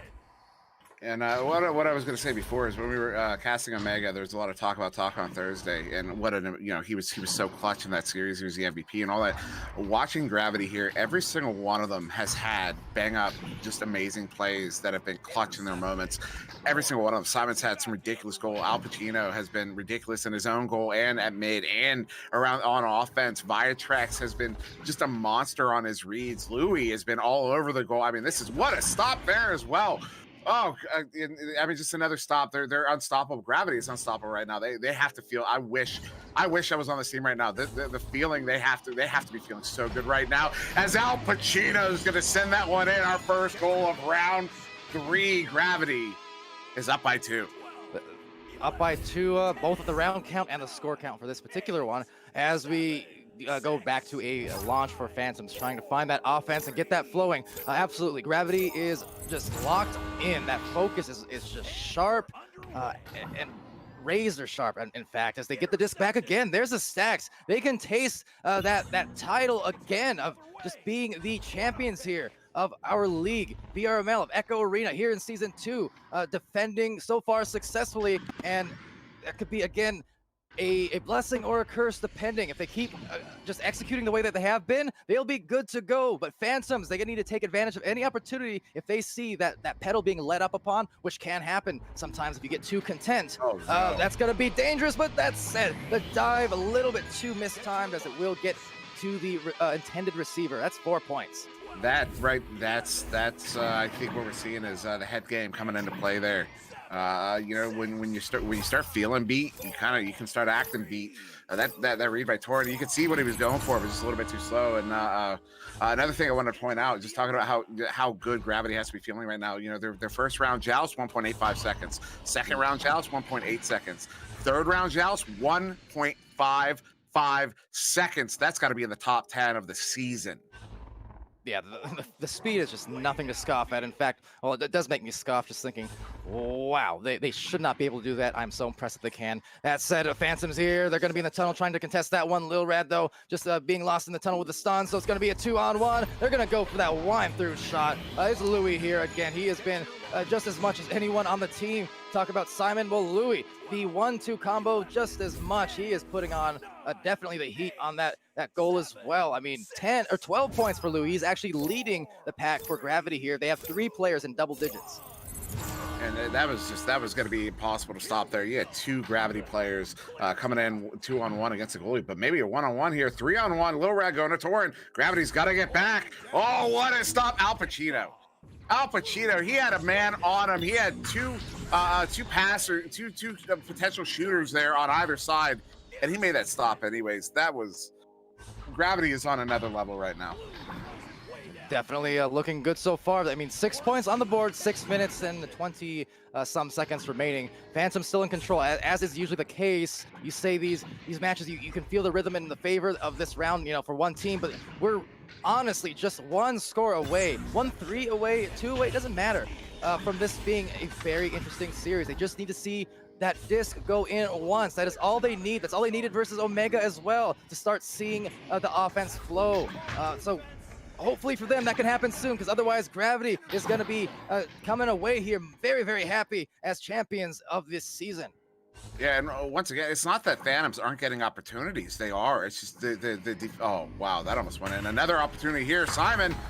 Oh, the ding. As he got stunned out, he almost got it in nonetheless. But Gravity's defense is just Gravity is on both. They're shutting down Phantoms on offense right now. I mean, Phantoms just aren't getting, you know, they need Phantoms, you know, the way they play, they kind of need the defense to make mistakes. They're looking for those lanes. They're looking for someone to miss a coverage. And Louis, Gravity's up by 9, and Phantoms is still scoreless here halfway through round 3.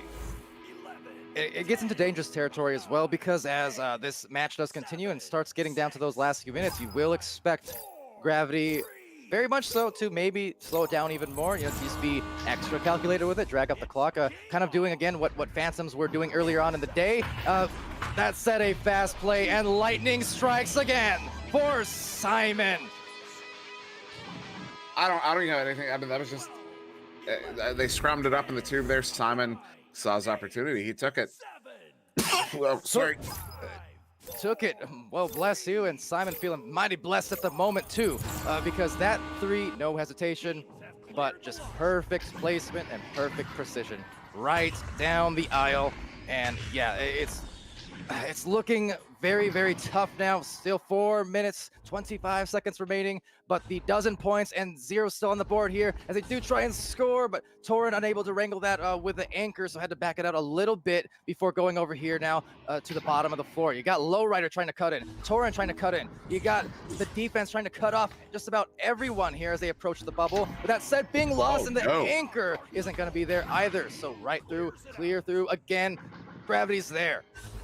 And oh wow, what Louis had an opportunity there, but Gravity is still in possession, and Phantom's not looking like Phantoms right now. I mean, that was an uncharacteristic ding down at the other end, and that right there is what we call a 4-point swing, as the ding on the 2 turns into a 2 for Gravity. They're now up by 14, 3.5 to go. Just inching closer to that end of this potential series. This again, Team Gravity. Granted, they were contested so much yesterday. I mean, multiple occasions coming in just within moments of, you know, inches of facing that lower bracket, but still coming out undefeated nonetheless. And with that said, just carrying that in as a takeaway goal from Simon. So kind of an assist there from Louis to his pal there. But yeah, they're rocking right now. Nowhere else or nothing else to really say about that. They are locked on, and this is kind of a just domineering effort we're seeing. Yeah, I mean, this is there's no question. I mean, Gravity is winning this. Well, it's not over yet. There's still 3 minutes left. I mean, it's. I don't think I could do some math here, but we're not out of mathematical time. But we're talking. Phantoms would have to score a goal every, within 10 seconds on every opportunity, which that's going to be a tall order. And yeah, this is just a very convincing victory by Gravity. I mean, it's just dominance throughout this entire series so far. They have not skipped a beat. They have Gravity. If they've made mistakes, there's so few and far between.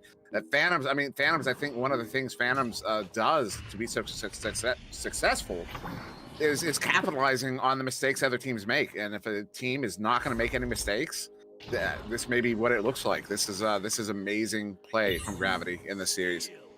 Yeah, absolutely. And it's again not, not the round and not the series that Phantoms wanted for sure, but it's not a indicative of what they've done as a team, what they continue to do as players, wherever they find themselves season to season. There is never doubt in anyone's mind, and if there is, there really shouldn't be, on the skill level of these players here. Gravity is just... I should start, not to interrupt. I should also point out, just because I know that the tone of what I was saying, Phantoms are an amazing team. Phantoms are an absolutely amazing team. I mean, there's a reason Boop has a shot named after him. It's just Gravity just came to play in the series. But Phantoms are an amazing team. Just speaking in general, nothing you did, but just more so, got to give them their props. But both these teams, what they accomplished this season. I mean, still winning records here, coming in hot on the stacks. It's going to be another scoring effort now, bringing it to 18. So one way or the other in the next minute or so, maybe less dependent. It is going to be winding down. But Team Gravity, they came, they saw, they conquered here in this series decisively, and that was all she wrote. I cannot emphasize just how much of an effort it was cohesively, because you can point out so many different players now. Simon locking on early in those rounds, and then Louis kind of adding into the mix. Viatrex hitting big shots, Al Pacino getting involved. You have a ridiculous number of assists between all of these players here on Team Gravity. As we see, when they're at their best, you will have all 4 players of Team Gravity pretty much on any week with 2, 3, 4, 5, 6 plus assists, and that is the case again here today in this best of 5. So with that said, ladies and gentlemen, as this clock does wind down, this has been the conclusion of the European Championships, as we will indeed crown or recrown the defending and still yet reigning champions here of VRML. At the buzzer, it's Team Gravity taking it away. Yeah, VR Doozy. How you feeling, man? I don't know what to say.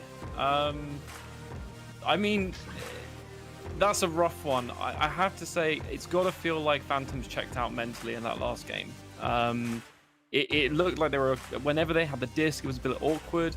But on the other side, the flip side of the coin, Grav played out of their absolute minds today. I think all of those players, each individual person turned up. And I said this in Twitch chat, but every team for every competition, whether it's sport, esport, whatever it is, you get those days where players just turned up, and that seemed to be each individual member of Grav.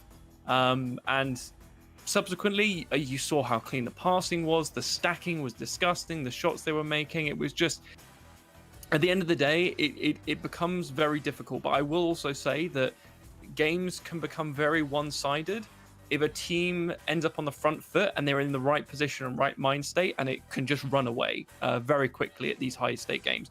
We've seen Phantoms beat Gravity throughout the season. We saw Smash Dash taking it to a single goal point difference in their game against Grav. So it's not that this is common. This is very unique. But as I said, it just looked like Grav just turned up today.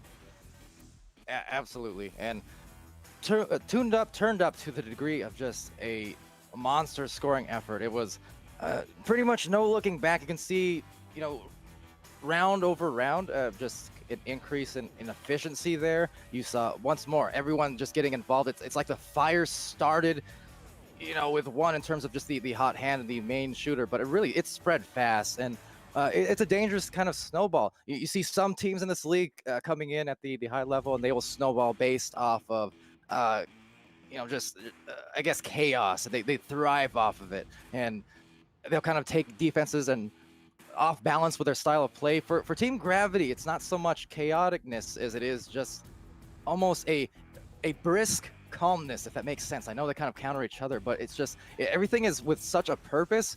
You know, when those clears went out, it was with a purpose. They already had something prepared to meet that clear a lot of the time. They had the passes just in every direction, just working it around. So even when that disc is moving so fast, and I know from a maybe more casual audience standpoint, if you're just kind of watching, it can be hard to keep up, and you think, you know, wait, what's happening? It's going here, it's going there. It's suddenly you see these triangle formations unfold, and then suddenly, boom, it's a goal. How'd that happen? Well, because the communication, the practice, the chemistry. Such a high chemistry team, and with that's what wins them championships. That's what got them the victory here and in season 1, you know, preseason, and so on and so forth. I mean, we're talking just a perennial team with whatever the roster is, right at that high level, you know, of all-stars essentially. And yeah, with that said, any other comments you know, you want to offer Jersey or Dimwi and on this match? I do want to point out the uniformity of the stats there for Gravity. I mean, every single player putting double-digit points on, having a number of assists, getting at least one save. You know, in a game that they dominated. In a game that they dominated, they're all picking up saves like that. I mean, that is just you know, that's massive. And also just to point out, they are now the 3-time. You referenced it and saying they're the reigning champions in Europe. They're the 3-time champions. They're the current season 1 preseason, and yeah, they're the 3-time champions in VRML. They are still the only European champion in VRML. This team is phenomenal. Jersey, whatever you're doing, man. I'm not doing anything, honestly. Viatrix picked up the guys way back when, before the VRML started, with Simon, Louis, and Alp, and as kind of somewhat manager, I've helped them out in bits and pieces. But to be honest, Viatrix has done a huge amount of work captaining the team. He's done incredible job building them out into the team that you guys saw today, and I think each individual one of them are just so incredibly skilled that when they get into the right rhythm, they were also some of the younger players within the league. Actually, at the time, they were some of the youngest across the competitive scene. So a big shout out to anyone that's any young kids getting into Echo. Really good time to do it, and there's definitely a good skill ceiling you can hit. So I think it's something that has been built over time. But I mean, to be honest, you couldn't ask for a better performance from the side of Grav today. It was just perfect across the board, and at the same time, it was just a really rough one where it can look a lot worse than it actually is. Phantoms had a fantastic season. They played incredibly well. I mean, I think it was a surprise to me as much as anyone else. I think how one-sided this game was, or this series was. I think it was every game so far, every series so far this season, Phantoms and Grav has been like neck and neck, like goals difference between each round, going to best of 3 every single time. So to see Grav at the end of the season put their foot down like this, I think a lot of credit is due there. But again, as I said, at the same time, massive credit to Phantoms for all the work they've done this season. Again, I think the records which are on screen right now, 19-1 for Grav over the course of the normal season and 16-2 for Phantoms. So both of these teams deserve, I think, everyone's praise. Yeah, just very well said. Couldn't agree more. But with that said, Gravity does come away as the champions there, and you know, the question is now, as Echo Arena and Echo VR and VR as a whole, as this community continues to grow, which it has been doing at such a rapid pace lately, who is going to be the one to dethrone? That's always the question. You can't help but be impressed by the gameplay that you saw today. Then whenever you get those kind of dynasties forming of sorts, you see the counter to that. You see people wondering and wanting for those defeats to happen, whether it means the context of champions, whether it's in the context of just, you know, regular season records, you know, those undefeated records that you saw from the likes of Gravity, the likes of Joker, the likes of Leviathan. You know, Phantoms last season, for instance, as well. They had the undefeated record, 24-0 in the regular season. It's just whenever you have dominance like that, the question is who takes it down. I think it's not too deep into the future we start seeing not only the other high-level players and teams who have been involved in this scene for years now and are, you know, keep giving us these fantastic matches and bringing it so close, but you got a lot of fresh blood out there who are, I know for a fact, they are so hungry to not only learn the game and get better, but they are chasing that kind of greatness and glory. So we're still here comparatively to the grand scope of what Echo Arena is going to be. It's going to continue to be over the next months, the next years, and beyond that. You know, I'm just excited to see where that goes and who's going to be the next in line. You know, in a league. Sorry, just to add on to that, Pally, I would also say a huge thank you to everyone in venues, YouTube, Twitch, wherever you're tuning in, for joining us for the European finals.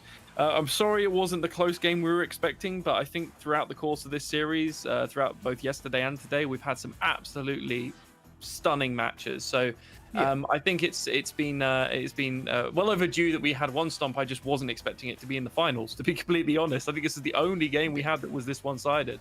So it's been great. Thank you everyone for being involved. And I mean, from my side, I'm just looking forward to watching the North American finals now.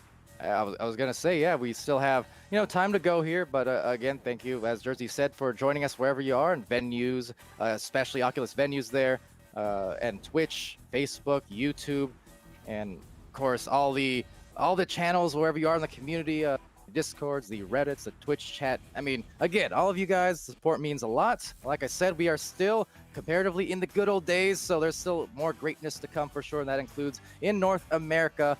Just later on in the day, that is at 3 p.m.